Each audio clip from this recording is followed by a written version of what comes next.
Welcome to the UFFS Podcast with Darren Bates and Larry Fisher. Shining a spotlight on the most realistic fantasy sports platform ever. If it happens in Ultimate Franchise Fantasy Sports, you'll find out here. UFFS, you own the game.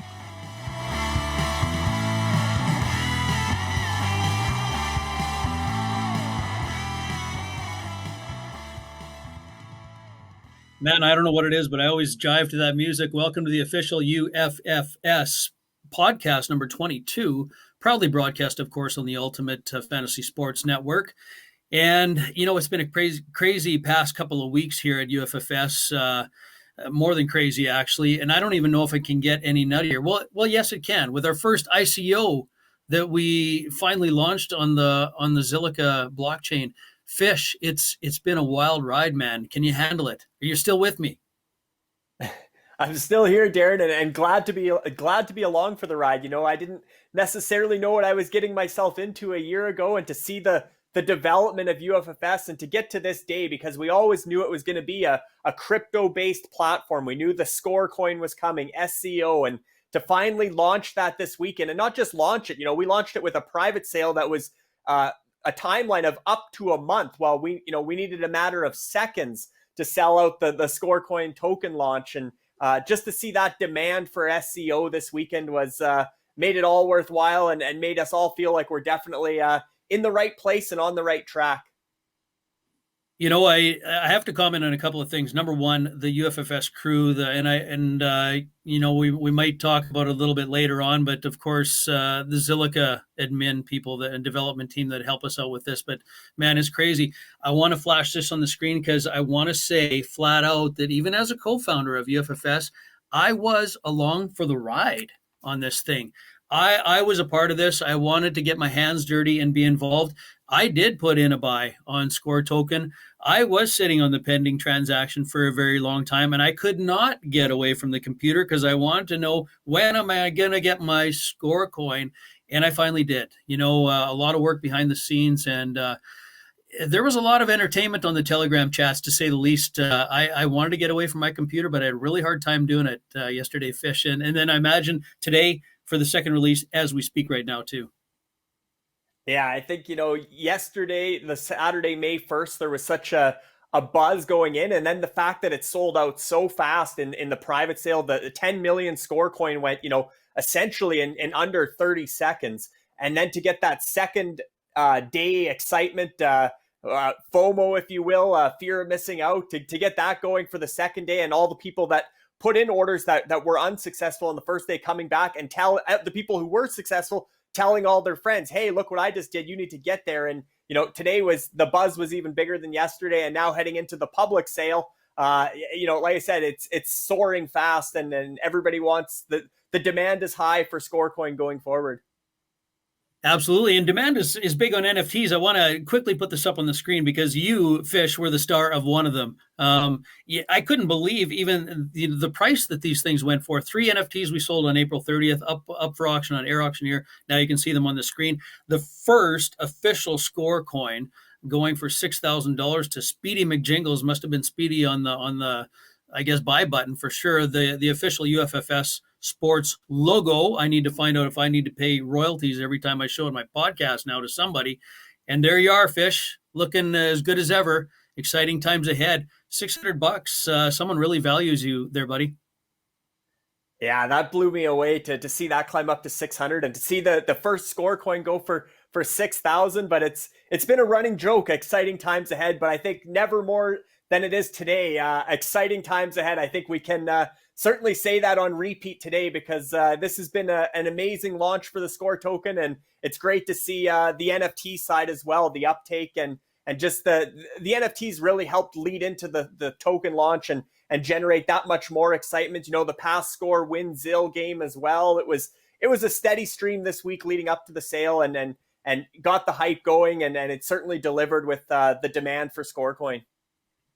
Yeah, and I think if you read the ticker that's operating at the bottom, you'll see the winners of the past Score Win Zil contest. We always talk about fantasy sports here on this podcast, but I thought today we'll focus more on the crypto side and the blockchain side in the partnership with Zilliqa. So, everything that's helping us go to the moon, essentially. So two special guests will join us, and we have the Chief Commercial Operating Officer and Co-CEO of Zilliqa, Colin Miles, coming up right after this.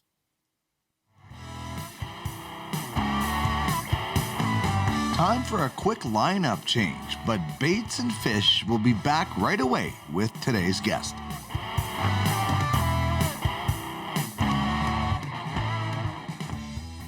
All right, so happy to welcome to the show.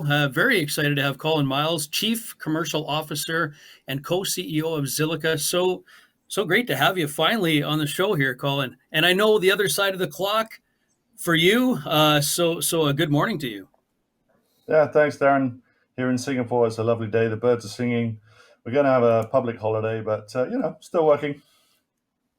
Well, thank you so much for taking the time out of your day on a public holiday. Later on, we're going to bring on the haunch of UFFS and talk about Zilliqa UFFS partnership.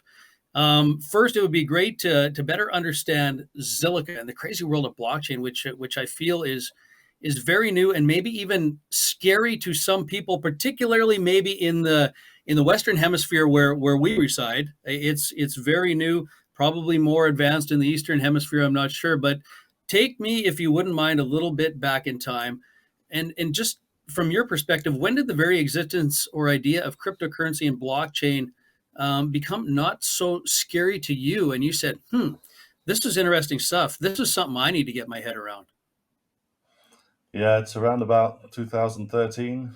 Seems like a long time ago, but I had a chance to buy some Bitcoin from an ATM at a conference. I was in the technology industry. I was a mobile guy, actually doing a lot of mobile sports stuff with people like ESPN at the time. And some people were talking about electronic money come back again, and it was usable. And Bitcoin was a way that you could buy coffee, for example, and look cool at the same time. So I thought I'd buy some Bitcoin. Got a QR code which spat out of the ATM machine, and from there on in, I was hooked. I went to find the white paper, obviously the very famous white paper from Satoshi. And the key thing about the blockchain was that it incentivized good behavior. And anyone who knows about getting rewards for doing good things, they know that incentivizing good behavior is the way to go. And putting those two things together, money and good behavior, seem to make perfect sense. Yeah, absolutely. So Zilliqa, founded in 2017 and I'm reading this because in quotation marks, the world's first public blockchain built entirely on a sharded architecture. It's really mind-boggling in just 3.5 years or, about that to see how many projects, as I try to keep up with Zilliqa that you guys are involved in, and the range and the differentiation is astounding. So other than UFFS, because we can talk about that later, but could you, personally talk about some special projects that are special maybe to you? Sure. I mean, we have some fundamental ones. Right now, probably the bridge between Zilliqa and Ethereum is the key project that everyone is keeping an eye on. This will enable people to move assets from Ethereum to Zilliqa and Zilliqa back to Ethereum. It will also enable people who missed the first swap for the mainnet Zil. About a year ago, it was closed off. So unfortunately, people missed that. So there's a chance for them to reclaim their Zil. And this is something we're going to try and make user-friendly and straightforward. And that will close off some part of Zilliqa's history.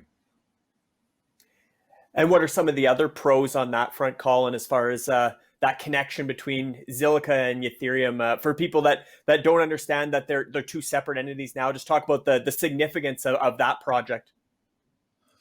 Yeah, so originally Zilliqa was founded to solve a problem, and the problem was Ethereum was getting bottlenecked with CryptoKitties especially. And the guys from NUS had created a white paper. They investigated sharding as a solution to enable transactions to be split up into more effective pieces, and therefore transaction processes to go faster. That meant that even on the testnet, they could go at 2,800 transactions per second. this is key. So people who are used to Ethereum's sluggishness and also the extremely high cost of gas know that moving assets to Zilliqa will be a far more cost-effective way to use them, to trade them, to lend and borrow and do anything they like with them. So one of the main reasons behind us working with UFFS, of course, originally UFFS was on the Ethereum blockchain, and Tony was looking for something more efficient, more effective, and Zilliqa came along at the right time. Yeah, we're thrilled to have like I said, crossed paths at the perfect time with Zilliqa and being two both on the rise, kind of growing together. But certainly the potential of Zilliqa and the partnerships that you guys have made in recent months, including entering the sports world as a whole and partnering with obviously the boxer Terrence Bud Crawford and the guys at Polaris Sports, 10 world famous footballers or soccer players for us in the Western Hemisphere. But just talk about branching into the sports world, because I know you mentioned that's sort of your background. You had done some mobile stuff with ESPN and stuff in prior career, and I know you have a lot of friends in the sporting world. So to kind of merge those two worlds, sports and blockchain, talk about the significance of those partnerships you've made. Yeah, so when I came into Zilliqa, we were definitely more of a fintech outfit. We were focused in those areas and talking to bankers, and obviously still that is a core strength of ours. But in terms of mass adoption, you've got to go for things that people really understand, get excited about, and help them really understand the blockchain and what it can bring to them or do for them. So sports and music are two ways to take technology and make it usable for people and attractive to people. So in terms of our flirtation with music, we had a project with Soulja Boy and a project with Star Killers, so just working with NFTs, and that got a lot of attention, and the momentum built up very quickly. And then we obviously started discussing with sports personalities such as Terrence Bud Crawford, how we might work with him on an NFT series, and this just snowballed. So in the end, once we got out there with the NFT message, lots of people came to us. We've probably got about 20 plus projects on the slate at the moment for NFTs, and a large number of those are to do with sports.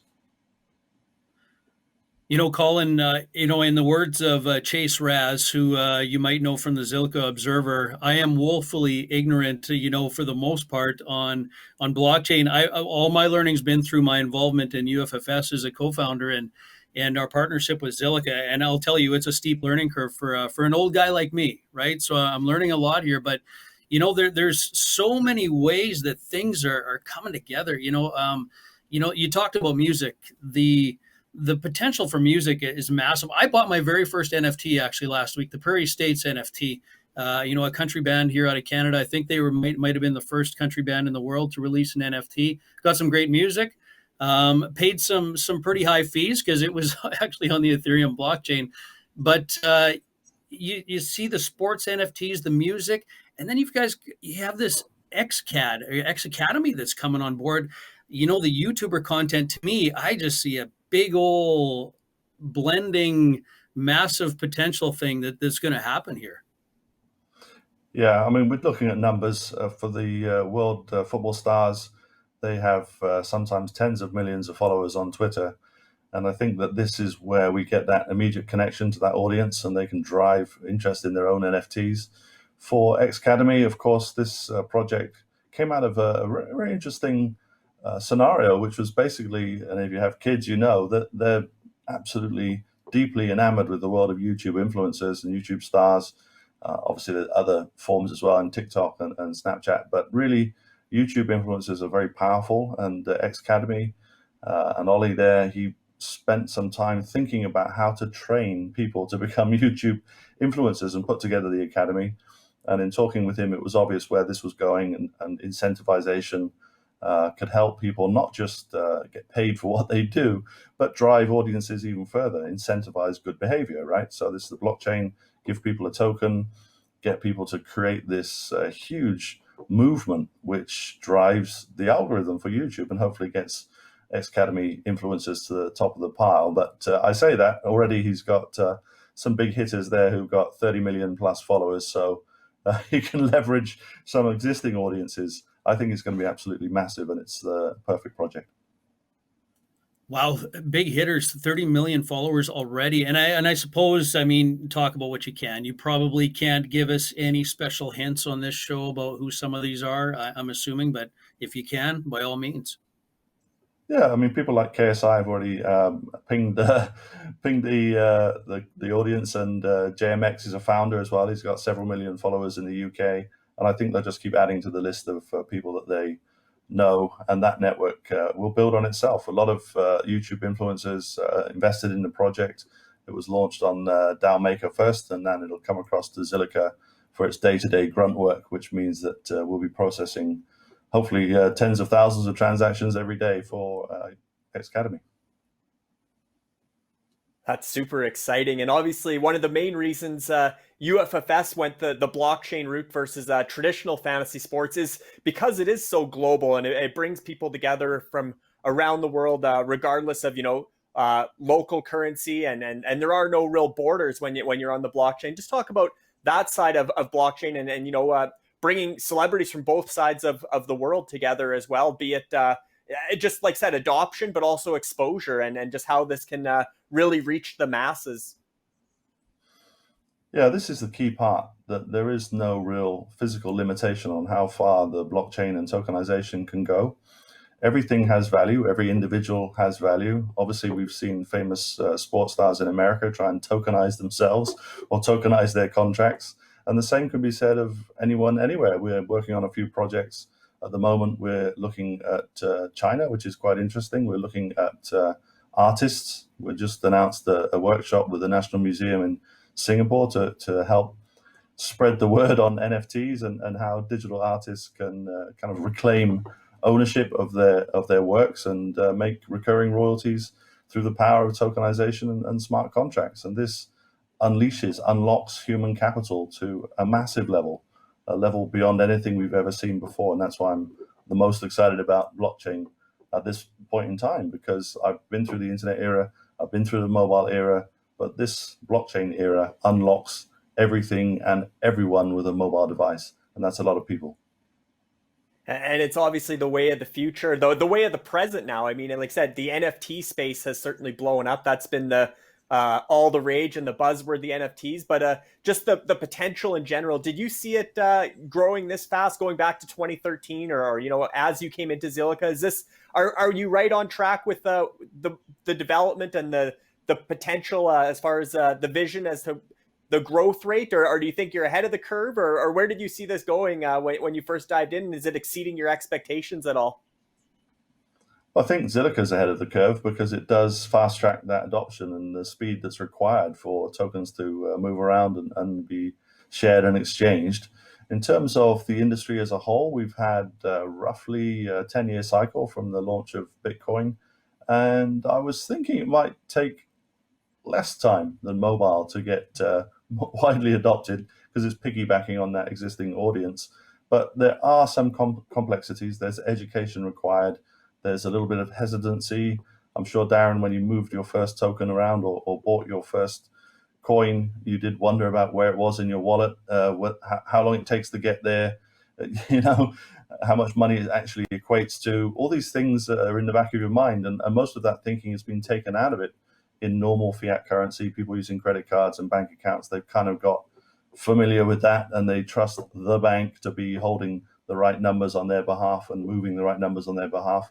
Whereas having platforms which have no intermediary to call and double check with does challenge people. But I think we've got over that hump mostly, and we've seen the numbers in the last year have come back to something like what I was expecting 2 or 3 years ago.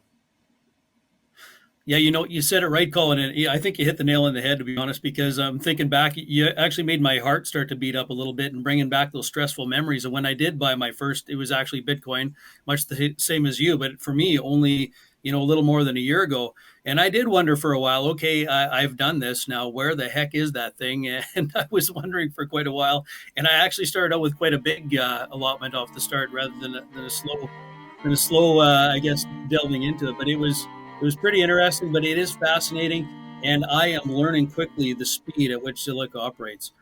And that is what we're going to go for with UFFS, of course, because we're looking for speed along with transactions. We do fully expect lots of transactions in UFFS, and we're going to bring on the haunch coming up right next, and we're going to talk about the UFFS Zilliqa partnership right after this. Time for a quick lineup change, but Baits and Fish will be back right away with today's guest.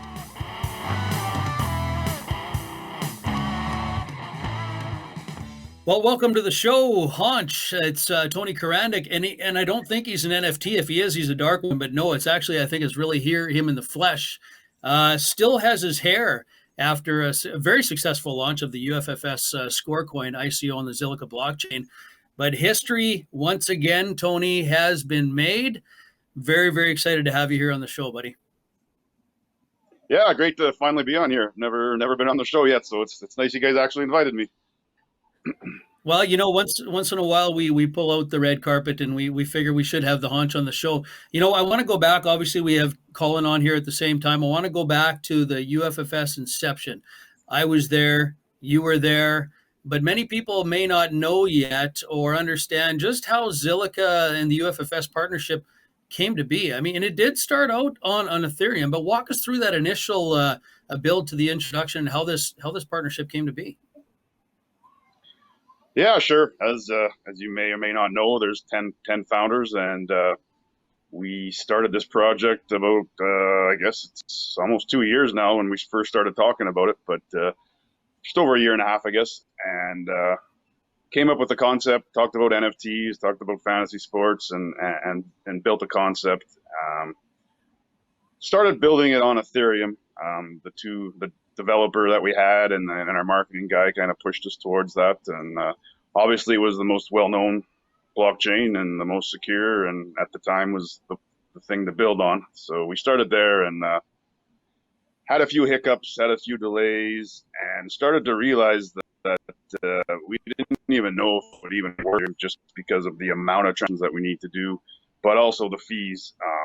Minting, for example, now we have over 3,000 hockey NFTs minted, and the cost of doing that on Ethereum would just be incredible. So we started looking around for other blockchains or other opportunities, and one of our founders, Jason Kleinsasser, reached out to Amrit, and luckily the guys at Zilliqa are very approachable, and they started a conversation, and we started talking about the advantages and why we should be on Zilliqa. And it was a huge decision for our project. We tanked about $100,000 worth of an investment that was built on Ethereum and started from scratch. And at the time, it seemed like a crazy idea, but it was the best move we ever made for sure. Sometimes the best ideas start out as crazy ones, and I did have to sit my wife down and explain to that one, Tony, when we made that decision. But it's been a phenomenal decision. It's working out extremely well, and as you say, approachable, I think, is part of the key. But Colin, when you first heard the pitch, from UFFS and the concept of what they had in mind, what were your initial thoughts? Well, I'm a big believer in fantasy sports. I've seen how successful they've been over the years, and there's definitely a lot of money in it too. I saw ESPN absolutely raking it in Asia, and knew that was a great business to go after. I'm a lifelong entrepreneur, and I saw the story that, there were things to be done with a startup situation with technology that has tripped them up. And my community, the Zilliqa community, was talking about UFFS. Blockchain Andy, for example, mentioned it. There was a lot of people talking about it behind the scenes and saying that, Zilliqa, you should be in here helping these guys out. And getting on the call with Tony and the team and reading the white paper, the original one, I couldn't be more excited. I absolutely 100% believe that Tony had the right model, the right focus, and the passion to take it from what was a very tough spot and get it to where it is now, which is exactly where it should be. And Tony, you can speak to the getting us to this spot, UFF Sports to this spot, thanks to the Zilliqa community and the uptake and the amount of adoption that came from the Zilliqa community. Maybe just talk about that and how the Zilliqa community was a big reason for the success as far as the token sale goes. Yeah, for sure. That was part of the big advantage we had when we joined Zilliqa, because we really became a part of a community, and we were talking to the lead developers, and they helped us build what we needed, and it just felt a lot more at home, where Ethereum was very big, and you don't get much of a community feel on that side. So it's been fantastic. It's taken us from nothing to something pretty spectacular, and all the tools are there to make it work. The speed, the low fees, and again, the team that we're working with makes all the difference. And then also the community, as word spread what we're doing, and the concept got fine-tuned and better developed. I think people can now see what it can be, and we're putting the entire sports world on the blockchain, and I think the Zilliqa community is right behind us, and which is very evident with our sale. We had 2 first offerings of our token sale, 10 million in the first sale and 2.5 million in the second sale, score tokens, and both of those sales sold 30 seconds. I was just talking to Cyan here a little ago, and both were done in 30 seconds. Yeah, the demand was huge. The FOMO effect, also the fear of missing out. There was some technical difficulties at times just from the server overload, the demand for the score coin on the opening weekend. And I know Colin touched on fantasy sports and that industry, but again, this project, at its core, it's fantasy sports, but there's so many more elements that are coming with DeFi and staking and just really bringing the blockchain world and the sports world together. And I know Colin had mentioned too, with getting the real world athletes behind and on the blockchain, and for their ability to really monetize their collectibles and their moments as well. And Colin can speak to the potential with UFF Sports as real world athletes get involved, and just where that can go with the NFT side as well.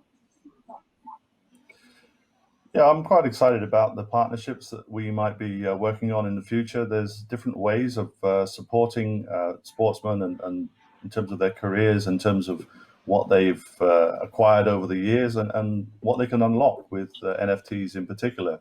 There are entirely new ways of showing your fan level of support and putting a whole series of NFTs into ways and means of generating further incentives for yourself. You can get interest-bearing NFTs, for example, now, which if you are, say, high on a leaderboard, you can really generate a huge amount of revenue for yourself as a holder and a fan. So there's lots of exciting ways and models to run sports and NFTs, but not just sports, anything and anyone who's a celebrity can monetize themselves. So we're moving heavily into that space and providing the infrastructure for anyone and everyone to monetize themselves using the blockchain and using tokenization. I was just, it seems like, being involved, as a co-founder of UFFS and everything that is aligned between what Zilliqa is doing in the NFT sporting world and what UFFS has done. We started out with calling these things assets, obviously very quickly moved to NFTs because it is the buzz. And that's essentially what we're doing is, creating NFTs on the Zilliqa blockchain and our UFFS platform. But Tony, every time we open a box, it seems like there's about 1 million other little boxes in there that can be opened with these fantastic things we can do. And I know you're a genius guy and you come up with these genius ideas. Makes me wonder how the heck you even sleep at night, to be honest. But, we've got all these leagues already announced. We've talked about, we've got hockey up and running for over a year, golf, basketball, baseball, football announced, and even the fighting leagues to be kicked off and still in the planning stages. But what other exciting initiatives, in partnership with Zilliqa, do you think are on? And maybe we can't even get into details that get you excited that we can say people should be staying close to their computers and the news announcements that are maybe on their way. Yeah, I think what you guys are doing, Colin, at Zilliqa with player NFTs, the collectibles, fits in very well to what we're doing. And it complements each other. And I think it brings a lot of attention to our platform, where we're building basically a digital career of any athlete, where they're actually playing fantasy sports and earning money. And as we've grown, we really realized with the popularity of NFTs that it's very important now that we don't just create NFTs, we bring the players, the real live players behind them. So we are in some pretty heavy negotiations with player associations and alumni associations to make those kind of agreements so that we do have the player behind the NFT. It's going to be very cool because whoever buys it NFT instantly kind of goes into business with their favorite player. So there's some things in our structure that are changing and are going to be a lot more lucrative and a lot more fun, actually, when we have the actual players involved. And like Colin was saying about streaming revenue back to the actual players, not only for their current career, but really their families and a lifetime, right? Beyond a lifetime, because our legends NFTs, for example, will play in fantasy sports simulated forever, as long as the Zilliqa blockchain is running. So it's pretty cool that way that we can help the people that support and buy our NFTs, but also the players. It's exciting. And yeah, we have a couple announcements in the next 2 weeks that will certainly turn some heads, I would say. New announcements, always excited with new announcements. I think it's on a daily basis here at UFFS in partnership with Zilliqa. But Tony, and I've read in a lot of the material, and I would know this too, but we've probably got many new people coming into our platform with the Score ICO recently. We talk about there's NFTs and then there's NFTs with utility or second generation NFTs, if you will. Can you just talk about the difference, if you wouldn't mind taking a few minutes on that? Yeah, I think that's the basis of what we're doing is we're actually, we create these NFTs, but they're completely usable. They will create utility for that NFT. So it's always in play.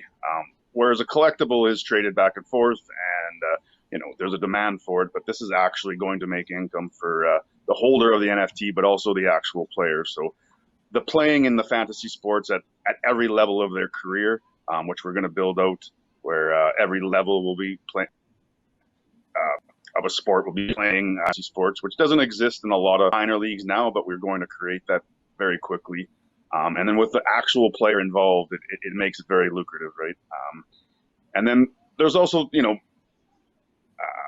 room for marketing as a player is on their own NFT digital fantasy sports league. There's branding and franchise logos and stuff like that the player can attach himself to or herself to, and then it can be marketed. So there's a whole bunch of angles that we can bring revenue into these player NFTs, and also with the stuff we're doing with DeFi and staking and farming and a lot of that stuff. I don't know that any other NFT project is doing that as well alongside. So that's pretty exciting for us. I think we're a little bit ahead of the game on that, and it's already getting built, which is very exciting. And Colin, you can probably speak as well to the importance of providing utility for NFTs so that they they continue to monetize and generate revenue as through, whether it's through gameplay or whatever the case. But maybe just talk about kind of like Tony likes to call them Generation 2 NFTs, but NFTs that are providing utility and how important that is to the holder. Yeah, we're looking for real meaning behind what tokenization can do, and the utility that's built into NFTs logic and smart contracts can be improved and added to over time. There's no doubt that these career-based or long-term recurring revenue services will grow with all of the participants. I think Tony's got his finger on the pulse, actually, in terms of the way he's building through so that there's longevity and use in this NFT realm, not just fantasy sports, of course, but the merchandise is really important.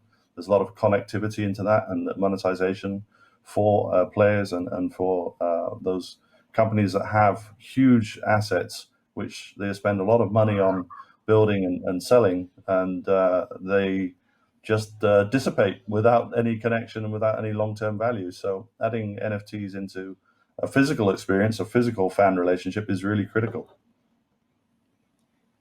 and just the scope of it as a whole, because the fantasy sports side is very attractive because obviously we're billing it as professional fantasy sports. That's what we like to call it. And it is the most realistic fantasy experience you'll get because all the leagues mirror the real world in terms of the size of the league, the number of franchises, the number of players per franchise. Like Tony said, we're essentially taking the real sporting world and dropping it on the blockchain. But the scope of the revenue streams, and especially when you incorporate DeFi and staking, you're going to bring in a lot of interest as well as a lot of wealth of people that may not have interest in fantasy sports or sports in general that will gravitate towards the project for some of the other moving parts as far as DeFi and staking. Maybe just speak to that, Colin, and as well as Tony can follow up. But Colin, just the different elements of the UFFS project. Yeah, I mean, obviously, I've read quite a lot of what Tony's put together in his sort of way of building out the levels that he has for the fantasy league, and I'm quite excited to see how far that can go in terms of the fans themselves and DeFi. There can be a whole range of things where different fan bases can take actions and be rewarded for actions and stockpile NFTs, for example, to show that they are the biggest fan base. So that kind of competition is quite exciting. There's a lot of opportunity, of course, in prediction markets, and this level of prediction in the game is significant. People like to predict results hugely. We're now seeing huge associations like the International Cricket Council put out an open tender for partners to provide them with NFT-related services. So the industry is moving really, really quickly, and I think that we have the tools to support these guys, big and small, both the fans and the huge sports associations. Yeah, for Tony, sure. any And that's yeah, I agree with Colin. I mean, things are happening quick, and we are, trying hard to build those relationships with leagues and players associations. And I think it's important to have the players involved, and that is our goal. And it's coming along quicker than we thought. So these new announcements we have are going to be very exciting and enable us to do a whole bunch of new things with new partners. So. Yeah, guy, what I find extremely exciting is, when we think of sports, we think of fantasy sports. Obviously, we think of the worldwide, large sports, the NFLs, the soccer leagues in Europe. I call it soccer. Obviously, in the Eastern Hemisphere, they'd call it. In Latin America, they'd call it football. But there's so many sports as we start to unravel things and look that people have never heard of that are actually big in certain regions and certain areas, and they don't really get a global reach. But what I'm finding is that, in combination with Zilliqa and UFFS, we have opportunity to get into almost any sport and bring it on a global stage, increase fan base, increase revenue, make stars out of somebody who may not already be, in maybe in their own little pocket. To me, this is absolutely fascinating, and the possibilities are endless. And I'd be interested to hear either of your comments on that. I think I think that's very true, Darren. Go ahead, Colin. I think we're obviously quite close to China, and table tennis is absolutely massive there. We're moving into China on the NFT front, and it will be fascinating to work with some of the top Chinese stars in the sport and have hundreds of millions of people interested in those NFTs. Yeah, for sure. And I think the model that we have built at UFF Sports, the DAO model, fits perfectly for this, because we have people coming to us now from other countries, interested in maybe starting a sport up in their country. For example, we've been talking to some people in India, some people in Australia with Aussie rules football there, and our DAO structure where people get a portion of the revenue created from the sport they're connected to or the league they're connected to, ability to scale out very quickly and really work with some people that are really passionate about their sport. And they get excited about it, and we don't have to babysit them. They will do a good job, and they will make it work because they're passionate about it. And with the revenue model that they have, it incentivizes them to grow that league or that sport. And we don't have to go around and hiring a bunch of people. We just hook passionate people to the sport, and they do the job. So I think we'll be able to scale very quickly. Yeah, the scalability is going to be massive. Table tennis in China, we started to, put our heads together at UFFS a few times, and we start to look country by country at what sports are huge, and sports that we never even would have thought of. At least I wouldn't think in my daily life. I was listening to the radio just the other day, and there was a racquetball player on there, and he was saying that in South America and Central America, racquetball, just behind soccer number one, but racquetball is a huge sport. Never even would have occurred to me. So again, opportunities there. But Tony, you said it right. You said passion, and this is not really a question. It's more of a comment. And feel free to give your feedback, either of you, and maybe even Tony. But the passion I see from being partnered with Zilliqa, and Colin, you and I talked, off recording here on this is amazing. You guys are so approachable, so easy to work with, and I hope he's okay with this. That I give a shout out to Cyan Chudbury, but. One of the head developers at Zilliqa, with our initial score ICO launch, the guy stayed up all night. Tony told me he stayed up all night to help us with that. This is stuff that you don't find everywhere in the world in this day and age. And I just find you guys extremely helpful. This has been an absolute pleasure to be a part of this and to learn. But I think passion, which I see from Zilliqa, I know from the UFFS side we certainly are, but this is just an incredible partnership, and I see nothing but massive success in the future. Yeah, thank you on behalf of Cyan. I know he's been working day and night on this project. We're all very passionate people at Zilliqa. We're about 34 staff, but we punch well above our weight. And having Comtech as a professional services team to deliver large-scale projects like this has really been on point, and I'm just so excited to see how many more of these we can do together with UFFS. Yeah, I think those are the reasons why we're such a good match. Our platform and Zilliqa, everyone involved is passionate and helpful and friendly, and always trying to help each other. So I think that's why we will be successful.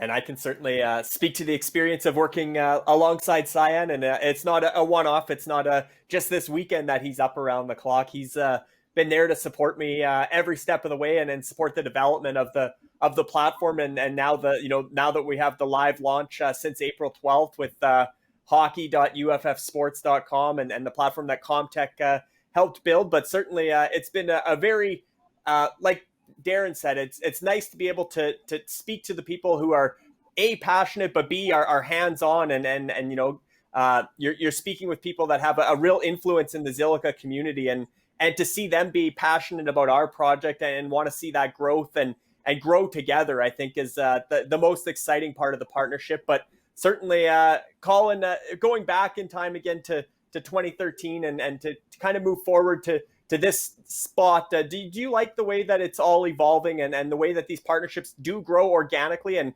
again, without the blockchain and without the technology, we probably would have never stumbled across each other. A fantasy sports startup in Western Canada at the time, and and a blockchain company based in Singapore. Just talk about how that's all come together and how cool it is to meet people from all around the world, even if it's an entirely different time zone.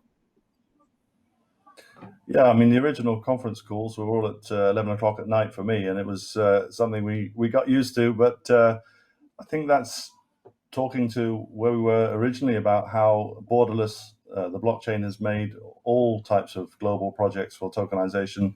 We can see that mass adoption will come through sport, they will come through music, it will come through art, it will come through celebrity, it will come through influencers.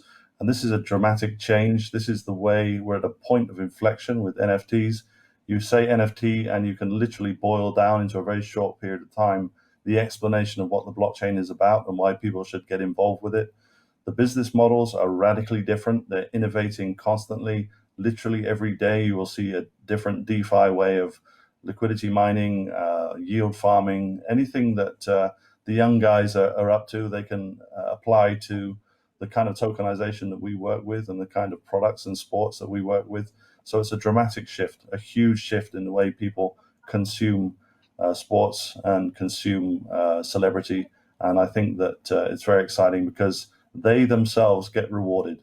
It's not a one-way ticket. It's something for everyone. There's a reward, there's an incentive, and there's a circular economy which just grows almost disproportionately to its size, its original size. And you can see through the tokenomics that this could become incredibly large in future, with millions and billions of tokens surrounding sports and sports stars.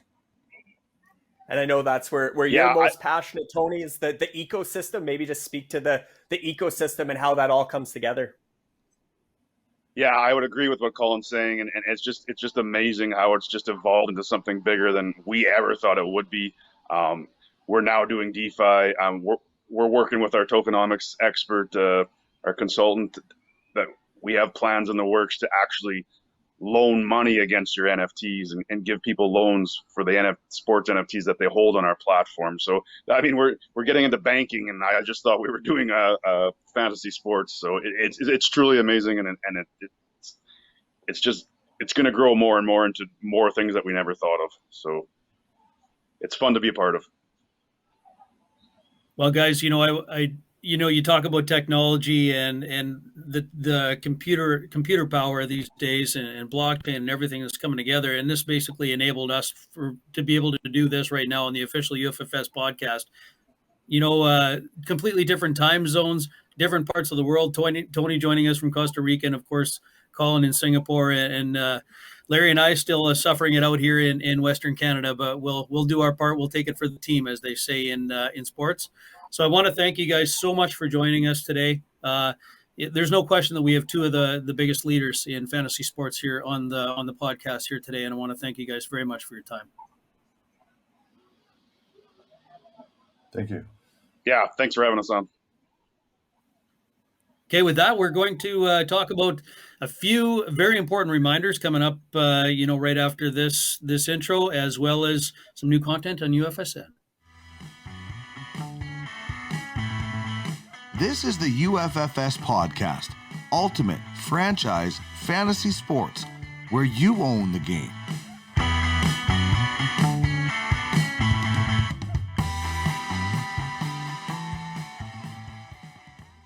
Well, exciting times ahead, I guess, is kind of the word of the day. Man, I don't know why it took so long to get the haunt on this program. Maybe it's the Costa Rican hamster wheel internet that's going on down there. But, a couple of heavyweights on the podcast today. And Fish, you being the $600 man, should I call you that, for the NFT on the ATA NFT? Yeah, man, there's so many things going on. And not that it needs to take a backseat, but I'd like to talk about the UFGA as well, because we have that exciting contest running on the UFGA Telegram chat for anybody that doesn't know about it. And here's the reason why I think it's really cool, because it costs nothing. And really, how often are you able to play anything that costs absolutely nothing these days and win some Zil? I mean, really, this is kind of just a fun little game.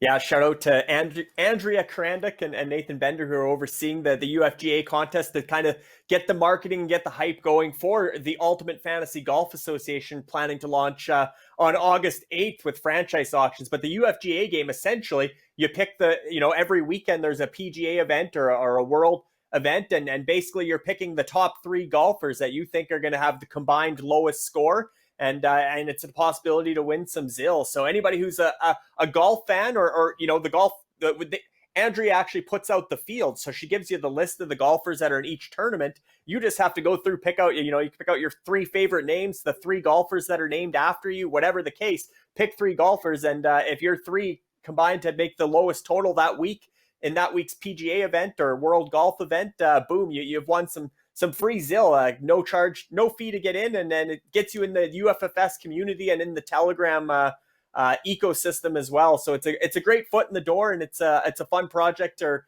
fun game to pass the time between now and August 8th when the Ultimate Fantasy Golf Association tees off for real.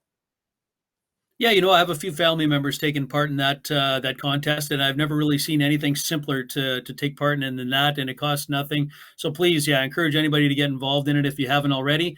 The other thing we should talk about, Fish, is I know, as we always do here, it's a very interactive community. Owners meetings, had one owner meeting already, and some very important votes coming up here. Deadline, I believe, coming up here fairly quick, right, Fish? Yeah, tomorrow at Monday at 6 p.m. Eastern is the deadline to get your votes in. So the 32 franchises are voting. The big thing they're setting is the entry fee for the 21-22 season, which will be due somewhere around July 10th, 48 hours after the Stanley Cup final. But they got 4 options to choose from, ranging from around 650 USD up to a little over 1,500 USD, or almost 1,600 USD. So there's about $1,000 range there that they can there's 4 options in between, so they'll be voting on the entry fee, as well as how they should do free agency in the UFHL, because it's the first year for UFHL free agency. They had talked about back in October in the off-season meetings that they wanted to incorporate free agency and not be stuck with the contract, automatically inherit the new contract. They wanted the ability to release their players to free agency, walk away from free agents just as they do in the NHL. And so there's 2 options there. There's the 24-hour window where you get to see the new contract and decide if you want to keep the player or release him based on where he signed and how much money he signed for. And then the other side of that coin is do it exactly like NHL free agency, just a set deadline date, and you either choose whether or not you're keeping that player going forward, and you don't get to see his new contract. And if you release him, he's a free agent. He'll be auctioned when he signs the new contract. If you keep him, you're automatically inheriting that new contract. And then also the other thing was just the voting procedure, right? In the NHL, it requires a 2/3 majority vote to implement changes, which means 22 out of 32 franchises need to vote in favor of a change in order for it to take effect. Or do you want the simple majority, which would be 17 out of 32 franchises, just over 50% instead of the 66%? So they have a few voting options coming out of the mid-season owners meeting, and the deadline is tomorrow at 6 p.m. on Monday. Well, as we say, we're always looking for feedback. We're always looking to make things better. And this is exactly how we try to do that, as long as it makes sense for the vision and the future of the league, of course. So thanks for taking all that on, as you usually do. Fish, I don't know the final warning to get the votes in, but I'm sure you'll probably be sending out a final warning email. So folks, watch for that. Wrapping up, obviously, the final regular season play in the UFHL and UFAHL. But you know what? I'm going to leave that all to the UFHL Now program, because that show covers all that stuff. And one thing I do know is a very close race in the top 10 here, and I'm very excited to watch that. Brand new content coming to the UFSN. Very excited about this. New content. Love this. Dean Millard, working hard behind the scenes here, is here to tell us all about it. What do you got for us, Dean? Well, we've got some really cool things cooking, Darren. You and I have been talking with some different people. There will eventually be shows on this network not hosted by you and I. So let's, our quest to dominate the media is going to fail at that. I know we were hoping to just have a full network of just Darren and Dean hosted shows, but unfortunately that's not going to come to fruition. But what we do have is we've got a lot of eager people lined up that are working towards creating something to be on our program. I am going to be making a bit of a switch. Usually we have we'll have the final episode of Fantasy Hockey Time will be recorded tonight and then released tomorrow morning, as pretty much everybody except the UFHL has wrapped up their hockey season. Side note, I won one of 2 hockey leagues this year, so I can throw that on the pile of money I've made, which is a lot smaller than the money I've spent on fantasy, but still it helps. So we'll wrap up Fantasy Hockey Time tonight / Monday morning, but I will have something to replace it. We're calling it Full Count Fantasy Baseball. And as you would imagine, it's going to be about play on the diamond. And my good friend Jordan Blundell is going to co-host it with me. Him and I did a prospect baseball show. When they were playing baseball, unfortunately, due to COVID, there's not a lot of spring baseball. And he's the head coach of the Edmonton Prospects that play in a summer collegiate league here in Edmonton. And he's got a lot of passion. I sometimes joke with him that he should be focusing on his fantasy lineup instead of his actual lineup during games, but he does have a lot of passion. He reminds me a little bit of Jamie Thomas, who is involved in the UFAHL for sure in the scouting department, so they have a little bit of similarities. So Thursday mornings We're going to be live on UFSN, streaming live at 10 a.m. Mountain Time here on Ultimate Fantasy Sports Network, right before what is called Getaway Day in Major League Baseball. A lot of teams will play early. 11 o'clock starts for us in the Mountain Time Zone, 1 o'clock Eastern.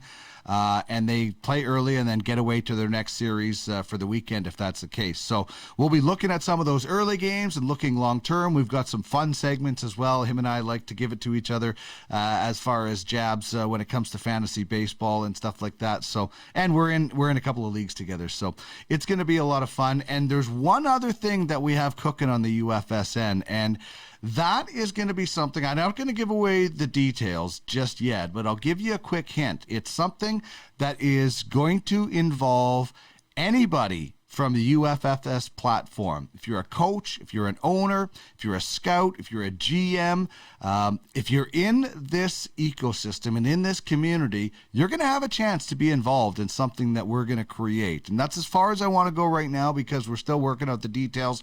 But Darren, I know you and I are excited, and I spilled the beans to Larry a little bit. I know he likes the idea, and it's an opportunity to get the many different personalities within UFF Sports on the program and on UFSN, because we do have a lot of great personalities that, you know, and not everybody's going to want to be a part of it, but if you want to be a part of it, you'll be able to. So a couple exciting things going on there, as you know, as Larry knows, exciting times ahead.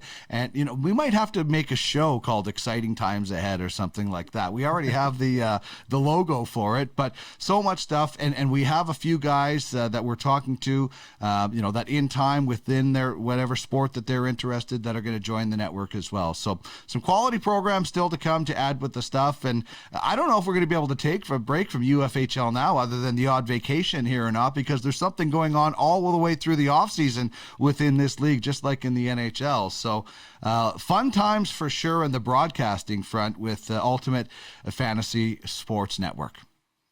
Yeah, you know, I was going to say that I thought we were going to keep one secret from the insider, Larry Fisher, on this one and not spill the beans on everything. There's one thing that maybe I know that Larry doesn't know, but I guess, you know, that insider is always there. But yeah, you know, what we discussed on that, I think, is an outstanding idea. Looking forward to this baseball. It's going to be my go-to, as the UFHL now is always my go-to. That's how I do my catch-up.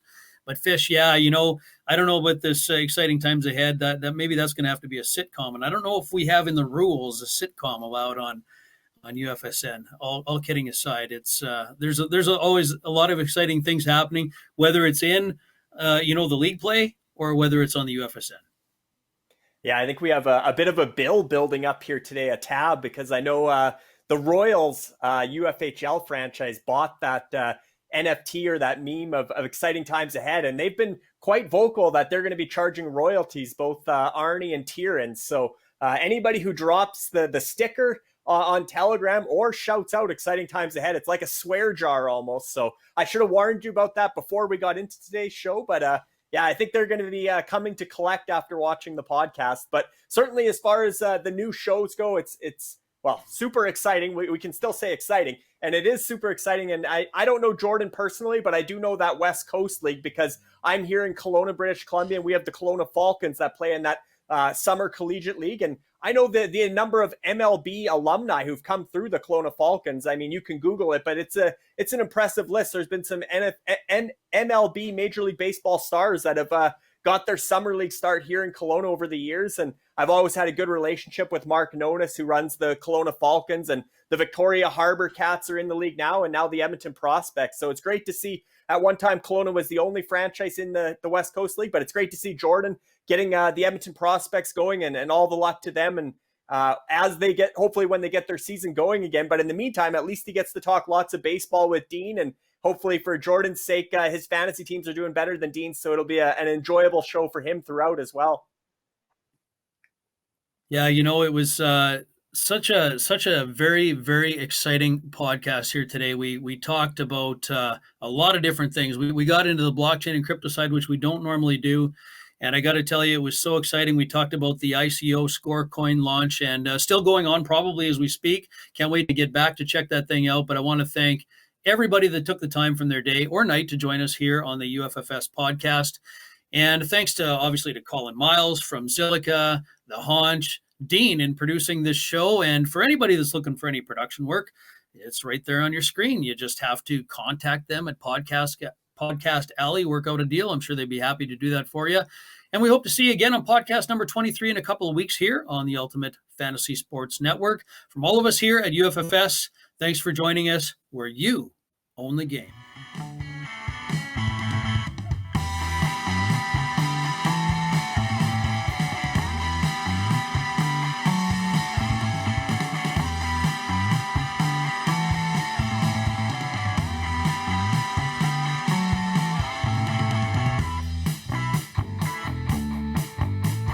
This has been the UFFS Podcast with Darren Bates and Larry Fisher. Get in the game where you own the game at www.uffsports.com.